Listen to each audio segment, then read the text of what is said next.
Guys आज मैं बनाऊंगी मक्की की रोटी और सरसों का साग, जो कि हमारा घर का ही लगा हुआ है साग। उसी को तोड़ के हम बनाएंगे। तो अब आज हम देसी चूल्हे पे बनाएंगे मक्की की रोटी और सरसों का साग, जो कि बहुत ज़्यादा टेस्टी बन के तैयार होगा। चूल्हे पे वैसे भी रोटी बड़ी ज़्यादा टेस्टी बनती है, और मक्की की रोटी और सरसों का साग जब बनता है तो बहुत ही ज़्यादा टेस्टी लगता है चूल्हे पर आप बनाओगे तो आइए बनाते हैं सरसों का साग और मक्की की रोटी, जो कि हमने पालक वगैरह घर में ही तैयार किया।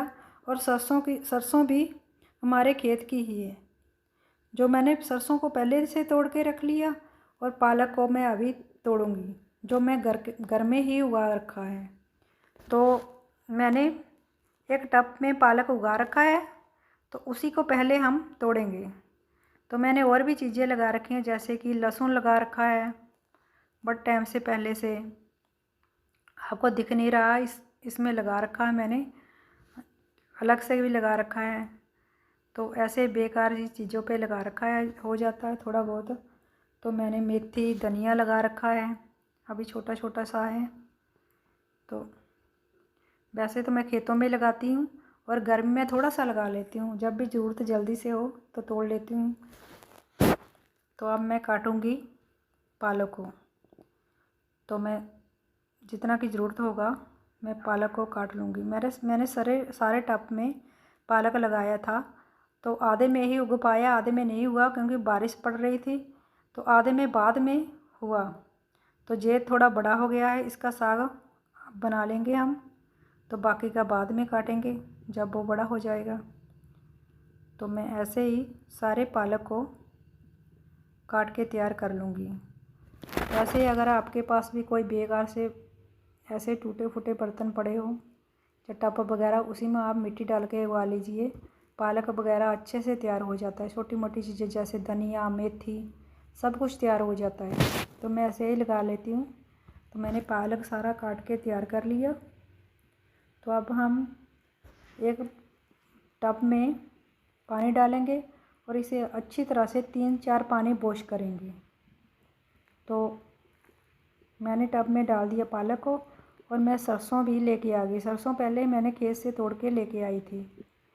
तो मैं इसमें जो हमारे ख़राब से पत्ते हैं देख लूँगी, सभी को निकाल दूँगी। तो पालक को मैंने चेक कर लिया, पालक में कोई भी ख़राब पत्ता नहीं है। तो सरसों में को भी हम ऐसे ही चेक कर लेंगे।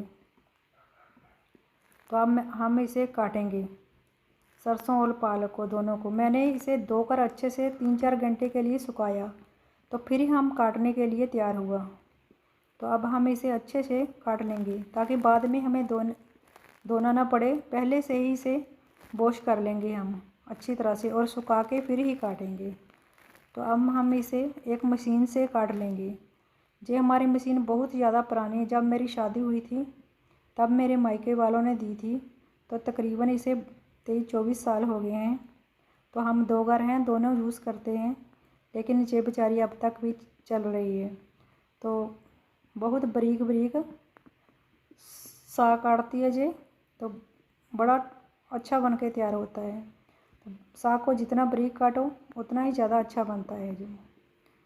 तो अब हम सारे साग को ऐसे ही मशीन चला के काट लेंगे, और इससे जल्दी भी कट जाता है। मुझे तो कितने साल हो गए, मैंने कभी हाथ से साग नहीं काटा, तो मैं इसी से काट लेती हूँ।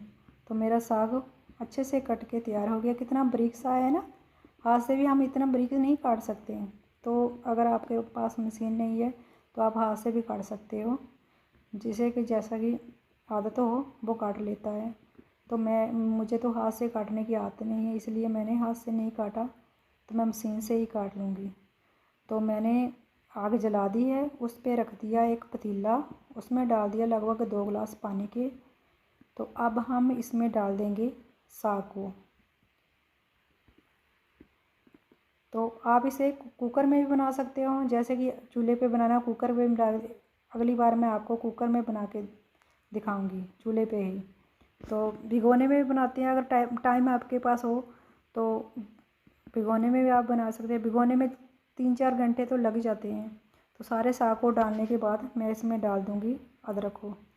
साथ में ऐसे ही अगर साग के ऊपर ही ऐसे अदरक आप डालो सारी चीज़ें, तो बहुत ज़्यादा टेस्टी साग बन के तैयार होता है। तो 2 हरी मिर्ची को भी मैं डाल दूँगी साथ में, और लहसुन खूब सारा डालूँगी। तो अब हम इसमें डालेंगे थोड़ा सा स्वाद के अनुसार नमक को, जैसे कि आप कम ज़्यादा बनाते हैं उसके हिसाब से हम डालेंगे। थोड़ी सी हम इसमें डालेंगे हींग। तो हींग भी डालना ऑप्शनल है, आप डालना तो डाल सकते हो। वैसे हींग अच्छी होती है डाइजेशन के लिए। तो मैंने 2 चम्मच इसमें डाल दिए, स्वाद के अनुसार नमक को। तो अब हम नमक ही डालेंगे, थोड़ा सा इसे नीचे कर देंगे ताकि अच्छे से लहसुन अदरक वगैरह पक के तैयार हो जाए। तो अब हम इसे ढक के आग जलाते रहेंगे, 3-4 घंटे तो लग ही जाएंगे। ऐसे घूमते घूमते तो आग जलाते रहेंगे, और 3-4 घंटे में हमारा साग तैयार हो जाएगा। अगर हम कुकर में बनाते हो तो जल्दी बन जाता है, तो इसमें थोड़ा टाइम लगता है लेकिन टेस्टी बनता है। तो अब हमने लिया मक्की का आटा। तो साग को मैंने नीचे उतार के रख लिया। तो थोड़ा थोड़ा मक्की का आटा डालूँगी, तो अच्छे से कड़छी घुमा के इसे घोट लूँगी मैं। थोड़ा थोड़ा ऐसे मक्की का आटा डालूँगी, तो इसे अच्छे से घोट लूँगी। अगर हमें ज़रूरत होगी तो हम और आटा भी इसमें डाल लेंगे। थोड़ा और भी मैंने डाला, 2 बार डाला आटा मैंने इसमें। तो अच्छे से मेरा साग घोट के तैयार हो गया। तो अब हम इसे लगाएंगे टेस्टी सा तड़का। तो मैंने कढ़ाई ले ली, कढ़ाई में डाला तेल। तो तेल में हम डालेंगे, पहले मैंने मसाले लिए जैसे कि प्याज, लहसुन और हरी मिर्ची और अदरक थोड़ा सा लिया। अदरक पहले मैंने डाल दिया कितना सारा। तो मैंने लिए मेथी दाना। तो पहले हम तेल में मेथी दाना डालेंगे। मेथी दाना साग में ज़रूर डलता है, ज़रूर से डालिएगा। इसके बिना तो साग जैसे कि अधूरा ही होता है। तो मैं लहसुन को थोड़ी देर पकाऊंगी और इसमें डाल दूंगी प्याज को, और प्याज को भी मैं पकाऊंगी, और इसमें फिर मैं सारी चीज़ें डाल दूंगी जैसे कि अदरक, लहसुन सबको साथ में ही पकाऊंगी मैं। तो लहसुन थोड़ा पहले पकाना पड़ता है हमें, बाकी चीज़ें तो पक जाती हैं। तो अब मैंने इसमें डाला गरम मसाला। हमारा लहसुन प्याज अच्छे से पक गया है। तो थोड़ी सी लाल मिर्ची को मैं पहले हरी मिर्ची भी डाल दी, साग बनाते वक्त भी डाल दी। थोड़ा सा डालूँ क्योंकि लाल मिर्ची मेरी तीखी वाली है। जो मेरी वीडियो पूरे देखते हैं उनको तो पता है कि मैं तीखी वाली मिर्ची खाती हूँ, कलर वाली नहीं खाती। तो अब मेरा तड़का बनके तैयार हो गया। तो मैं इसमें डाल दूँगी ज़रूरत के अनुसार साग, जितना कि हमें खाना हो उतना ही डालिए। बाकी रख दिए फ्रिज में, तो 3-4 दिन तो आसानी से चल जाता है एक बार बना के। तो मैंने ज़रूरत के अनुसार साग ले लिया है और इसे लगा दिया तड़का अच्छे से। जब बहुत ही ज़्यादा टेस्टी बनता है, एक बार ऐसे बना के देखिए। अगर आपके पास चूल्हे की व्यवस्था नहीं है तो आप इसे इसी तरह से गैस पे भी बना सकते हो, कुकर में। तो अब मैंने ली परात में डालूँगी मैं मक्की का आटा। तो अब मैं बनाऊँगी रोटी मक्की की। तो मैं जितना की ज़रूरत होगा उतना आटा ले लूँगी, और थोड़ा थोड़ा पानी डालकर इसे अच्छी तरह से इकट्ठा करूँगी। पहले थोड़ा सा जितना ज़रूरत होगा देख लूँगी, मैं उतना ही डालूँगी। तो मैंने अब इसे अच्छी तरह से मल के तैयार करूँगी ताकि मेरी रोटी बनाते वक्त रोटी फटे ना। तो मैं सारे आटे को ऐसे ही मल के अच्छी तरह से इसे मलना बस। तो रोटी बड़ी अच्छी तरह से बन के तैयार होती है, ज़रा भी नहीं टूटती। जैसे मैं बना रही हूँ, अगर आपको नहीं बनाना आती तो वैसे ही बनाइए, तो बड़ी आसानी से रोटी बन जाती है। तो मैं थोड़ा थोड़ा पानी लेकर इसे अच्छी तरह से मल के तैयार कर लूँगी। और आप बताना आपको हमारी ये रेसिपी कैसे लगी। अच्छी लगे तो लाइक, कमेंट, शेयर ज़रूर करना। तो मैंने एक आधा पेड़ा ले लिया। तो मैं इससे बनाऊँगी अब रोटी। तो गोल गोल घुमाऊँगी मैं, फिर थोड़ा थोड़ा पानी लगाकर इसे फिर जैसे कि हम गेहूं की रोटी बनाते हैं ना, उसी तरह से हम बेलेंगे इसे। तो बेल के फिर हम बनाएंगे रोटी। अगर आपको मेरी रेसिपी थोड़ी सी भी अच्छी लगे साग और मक्की की रोटी की, तो प्लीज़ लाइक कमेंट शेयर ज़रूर से करना। तो मैं अब बना दूंगी रोटी। तवा मैंने पहले से ही गर्म करने के लिए रख दिया है। तो अब हम रोटी को बना के तवे पे डाल देंगे। तो मेरी रोटी बन के तैयार हो गई है। जब बहुत ज़्यादा चूल्हे की रोटी और चूल्हे का बना हुआ साग बहुत ही ज़्यादा दोनों टेस्टी लगते हैं। दोगुना बढ़ जाता है अगर चूल्हे की रोटी बनी हो और साग बना हो। तो वैसे तो चूल्हे पर कोई भी रोटी बनाओ, रोटी या सब्ज़ी सारे ज़्यादा ही टेस्टी लगते हैं।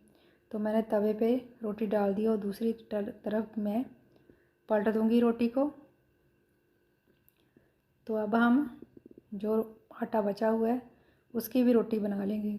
तो आटा तो मैंने पहले से ही मल के तैयार कर लिया। तो अब हम इसकी भी बनाएंगे रोटी।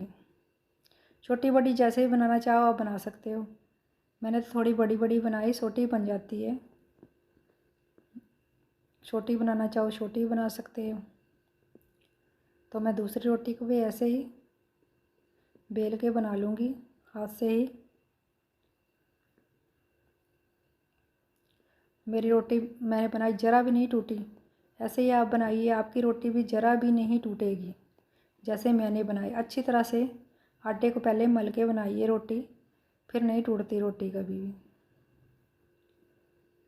तो हाथ से अच्छी तरह से बन जाती है। तो मैंने एक रोटी मेरी बन के तैयार हो गई है। उसको मैं चूल्हे में रख दूँगी और उसे अच्छी तरह से घुमा घुमा कर आग में पकाऊंगी। तो मेरी रोटी बन के तैयार हो गई है। कितनी करारी रोटी बनी है ना, साग के साथ बहुत टेस्टी लगती है जी। तो दूसरी रोटी मेरी बन के तैयार होगी और दूसरी को भी मैं ऐसे ही चूल्हे में डाल के पका लूँगी। तो दूसरी बन के तैयार होगी। कितनी अच्छी तरह से मक्की की रोटी बन गई ना, तैयार हो गई है। बड़ी टेस्टी लगती है साग के साथ। तो अब हम थाली में डालेंगे साग और मक्खन। आप दही वगैरह भी ले सकते हो जैसे कि आपको अच्छा लगे। तो बहुत ही ज़्यादा टेस्टी लगते हैं जी। एक बार मेरे तरीके से ज़रूर से बनाइए मक्की की रोटी और सरसों का साग। तो आपको मेरी रेसिपी थोड़ी सी भी अच्छी लगे लाइक कमेंट शेयर ज़रूर करना। तो मिलते हैं अगली वीडियो में अगली रेसिपी के साथ। तब तक के लिए बाय बाय।